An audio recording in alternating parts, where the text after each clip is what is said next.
from Augusta. You're watching News 12 at 6 o'clock.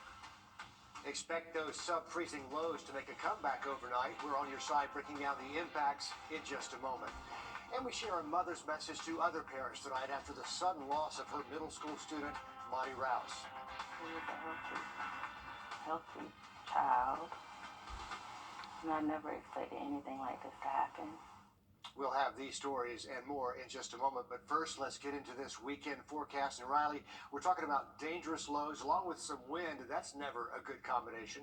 Yeah, it's going to be a deadly combo, Richard. Definitely more on how long this cold air sticks around in just about 10 minutes. Riley, thanks very much. Nick Veland joining us live now over at Liberty Park in Grovetown. And Riley just mentioned that Arctic cold snap for the weekend.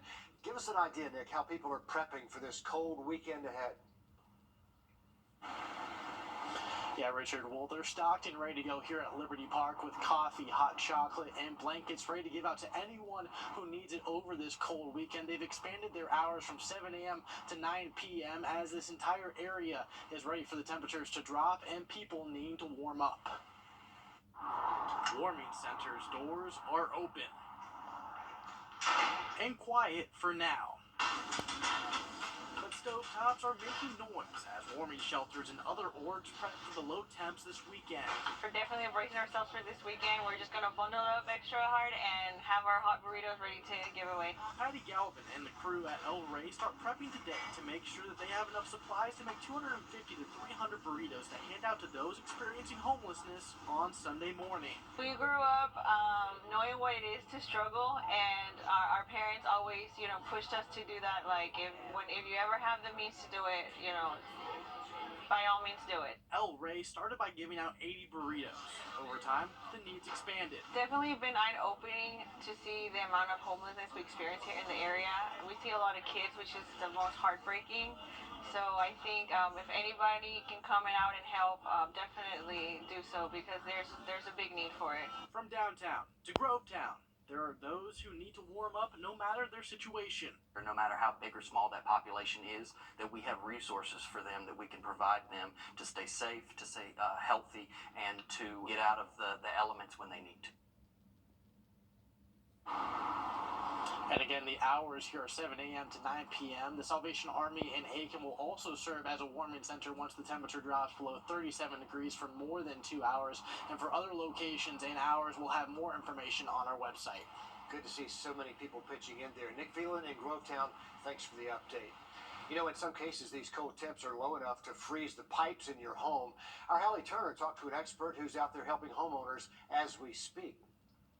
As the temperatures drop lower, the most common thing you'll hear is to make sure your faucets are dripping.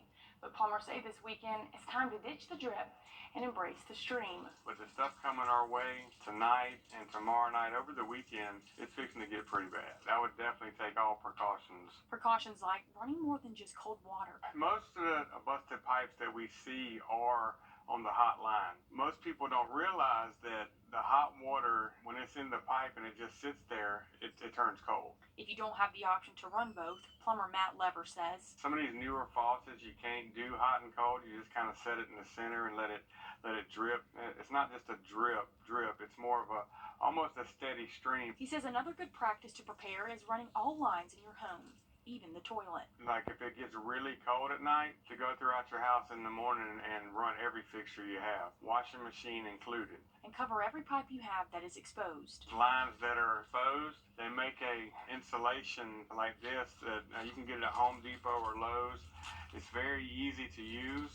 You can do most of this yourself. And if you have spigots on the outside, buy a cover like this. Anything outside you want to wrap, make sure that it's covered good. If you can't find one of those styrofoam covers, drip it or wrap it really good with something. Just don't want the wind and the cold just getting to it. In Augusta, Hallie Turner on your side. Some good advice right there. That plumber Hallie spoke with says he knows calls are going to be going up this weekend, and he is ready for it. In the last couple of hours, the Richmond County Sheriff's Office says they've been looking for 21-year-old Caleb White.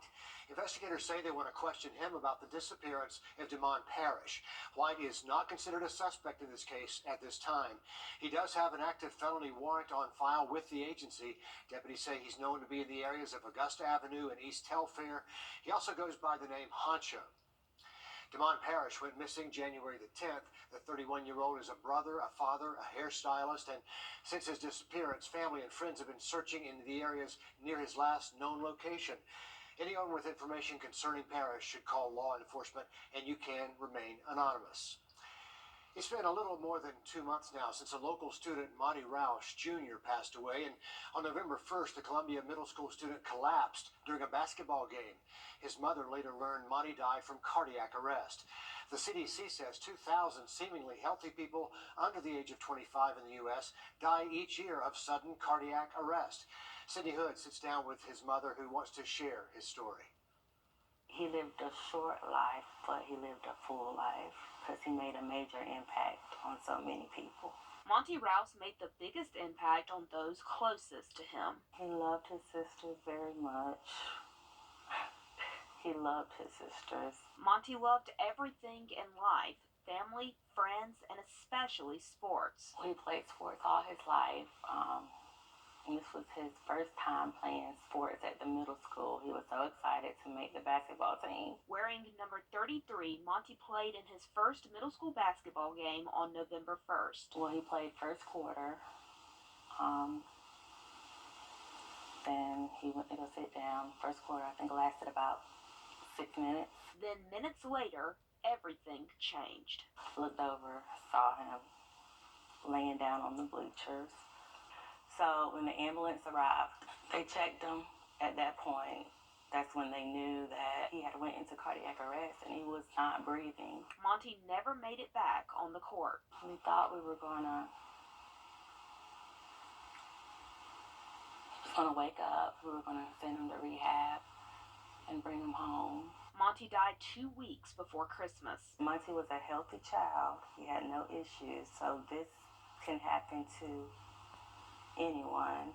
I just want to prevent this from happening to other children. And she'll do so using Monty's name to keep him alive forever.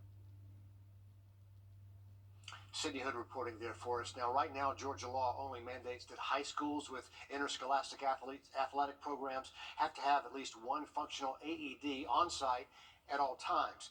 Monty was at a middle school, and it's not clear at this point if that school was even equipped with that device. Riley. Well, we know the first alert in effect this weekend for some dangerous cold weather heading our way. We'll have that full forecast next.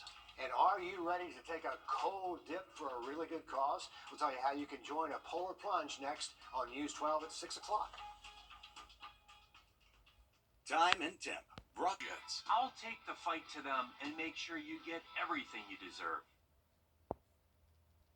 Hey, quick heads up if you're heading on I-20 into South Carolina tonight. GDOT says expect a new traffic pattern on I-20 eastbound right there at exit 1. It starts at 10 tonight, and this is good news. The change is going to let traffic leaving the South Carolina Welcome Center access a new lane instead of having to detour up at Martintown Road to get back to I-20. But a larger commercial vehicle lot right there beside the Welcome Center, that's going to be closed for roughly a month.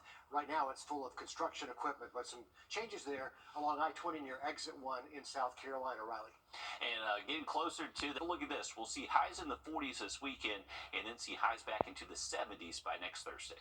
We're looking forward to that warm-up, but right now with temps in the teens, that's enough to freeze any small body of water. So the question is, are you brave enough to swim outside in this kind of weather? Will Vogue took a dip for a special event to raise money for the YMCA in Aiken. Swimming in an outdoor pool in January. It's fun. It's a good time. That's what Aiken County YMCA Aquatics Director J.P. Hammond says. And now he's inviting you to take a polar plunge in their pool. You know, it's something we've seen some other people do in the area, and I mean, some teams do it all the time. We've just never actually done one here. They're getting ready to host an event to help fund swim programs at the Y. This can go a long way in just helping us out and help provide for these kids. I think the people at home should see how it's done first. Hammond told me this on live TV. Let's do it. Gotta do it now, right? Yes, Will. Yeah! Get in there. So I got ready to take the plunge. Here we go. Yes, take off the... Come on. Oh, yes. Nope. Get me out of here. Get inside now. Oh, no! Will, are you okay? Yeah, I'm all right. I'm fine. It's cold. That looked a lot worse than it was. This experience was a good wake-up call. These pool rules aren't just for decoration. When it says there should be no running, there really shouldn't. Or you could end up like this. Wiped out, Wrdw, on your side.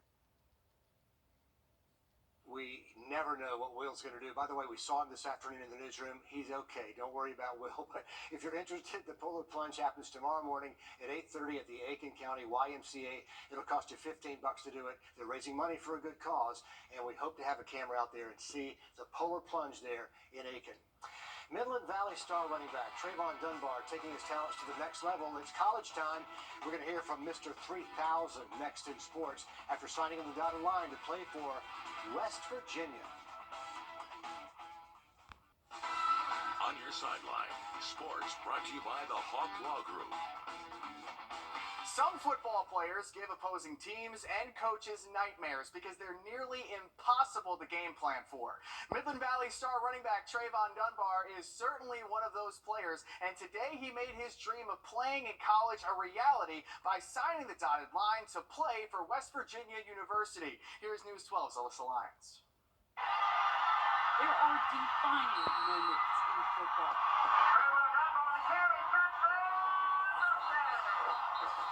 It's this moment he'll talk about today, but it's ones that made this moment possible that he'll talk about forever. Number 21, Trayvon Dunbar on the carry. Because forever wasn't always possible. A knee injury shortened his junior season. It was just something that God had to put me through. I had to learn, like, you're not going to be in the light all the time. It was something he had to go through because it put something inside of him, and he always had that drive, but it seemed like it got stronger. Stronger ended with him becoming the second player in South Carolina to ever rush for over 3,000 yards in a single season. Trayvon Dunbar is probably going to be the best football player to ever play at Midland Valley. To me, the best football player I've ever been around in 14 years coaching. Best didn't come overnight. I took too long to get the ladder. He went and got tape and made his own ladder and would go in the backyard all day long doing drills by himself. Because a goal only begins with you. A lot of people not going to think you can do stuff, but in order for you to do it, you got to believe in yourself. Take me on to the place.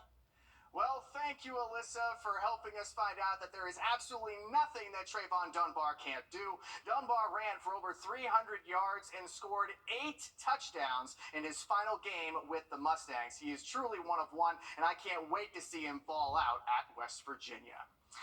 The world of golf is mourning the loss of Masters champion Jack Burke Jr., who died today at the age of 100. Burke was the longest living Masters champion and impacted countless lives of golfers around the world. In 1956, Burke won the Green Jacket and the PGA Championship in the same season. Here's an image from the first televised Masters back in 1956, where Bobby Jones was watching Kerry Middlecoff present Burke with that green jacket at Augusta National Golf Club. And another image from the 1950s with Burke in a bunker at Augusta National playing alongside Arnold Palmer. Pro golfers, including 3-time Masters champion Phil Mickelson, have shared their love and support for Burke and his family on social media. Phil sending out to the world that I'll always appreciate how giving of his time he was to anyone who wanted to learn and work and at the game of golf. Jack Burke Jr. is a member of the World Golf Hall of Fame, a World War II veteran, and was born and raised in Texas. And his name will live on here in Augusta. Dan, thank you. Do you love fresh local coffee? Destination Augusta creating the Augusta Coffee Trail. This is something new, and that's the map right there. You can scroll through and stop by 11 different locations in Georgia and South Carolina. The mobile passport is free. As you work your way through all the locations, you can earn rewards and prizes, and some coffee shops will offer a discount as well. We stopped by Trellis Coffee and Edgar's today. They're both on the list, by the way. And again, this is completely free. You don't have to download any app. Just visit wrdw.com and you will find the link. Habitat for Humanity is known for building affordable housing in local communities. So what about their impact here in Augusta? I just sat down with Bernadette Fortune, the Augusta Habitat CEO, and here's a preview of this week's one-on-one. Our mission is to build homes, community, and hope. So we're building the homes. This is our reach out to our community to be a face right there on Washington Road that can help people. And if we do those two right, we figure the hope comes with it. You can watch this full interview Sunday morning at 6 a.m. right here on News 12. And then online after that, just click the one-on-one tab. Well, if you are not a fan of the cold weather this weekend, good news is it does warm up next week. We could actually see highs in the 70s by next Thursday. Now look at that 7-day forecast just after the break. The most prescribed biologic for asthma. Choose the 2024 Acura MDX, the SUV that has more. At Jim Hudson Acura on Washington Road. Get more seating, more standard options, and more performance for just $579 a month for a new MDX at Jim Hudson Acura, the name that delivers more customer satisfaction before, during, and after the sale. Drive a new MDX for just $579 a month with more luxury, safety, and technology at Jim Hudson Acura. Experience it once, and you'll never forget it. On this Friday night, a dangerous hoax targeting government officials, even the White House, swatting, and the fear these scams will turn deadly. On this Friday night, a dangerous hoax targeting government officials, even the White House. We look at the scary trend of swatting and the fear these scams will turn deadly.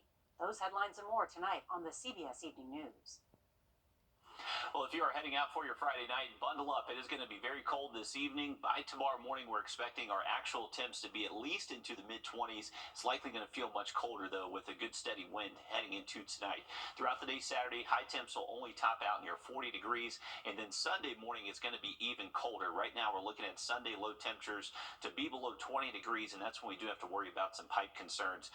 So that's going to be possible Saturday night into Sunday morning, then potentially again Sunday night into Monday morning. So 2 nights in a row, we may need to let those faucets drip. Next week, though, you can see big changes heading our way. Low temps close to 60 degrees by next Thursday and Friday. So definitely a big pattern change heading our way.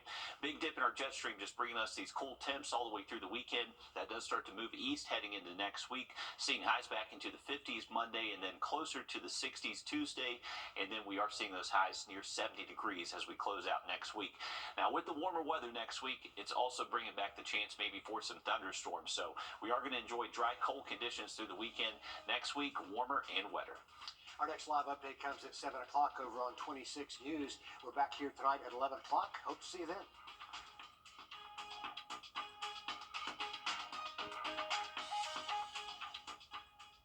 At the CBS Evening News, we focus on solutions, finding solutions to help people understand what are the right choices to make for you and your family. They are some of the hottest Senators. Next week, South Carolina Governor Henry McMaster expected to give his State of the State address. That's set for Wednesday night at 7 o'clock. With cold temperatures on the way, it can be a dangerous time for stray dogs and cats out of the streets, and you may be wondering how you can help and make sure your pets are safe as well as this cold air filters in. Audrey Dickerber checked in with a shelter in Aiken about the dangers in this hard freeze. Audrey? They want to help as many animals as they can. Right now, they have at least 99 cats and 100 dogs in the SPCA Albrecht Center in Aiken. Today, they took in more than 7 dogs due to returns and some being left out in the cold. But that doesn't stop them from trying to help animals get a home or at least get out of this cold weather.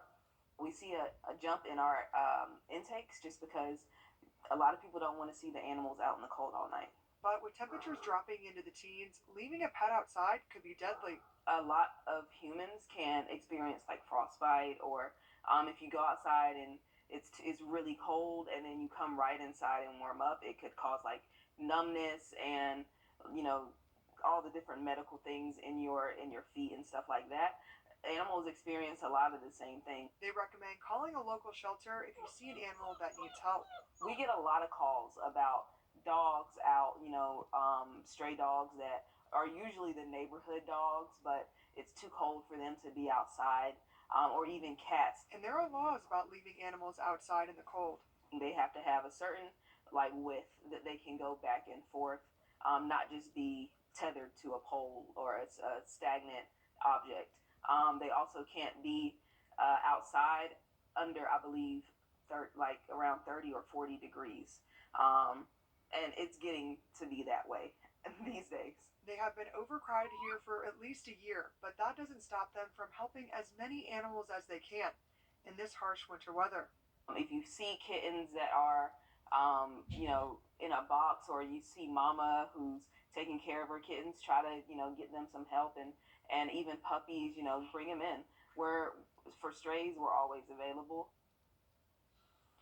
For more information on how to foster, adopt, or volunteer at their shelter, or learn about any of their upcoming events, visit Wrdw.com. They are doing some great work over there in Aiken. Audrey, thank you.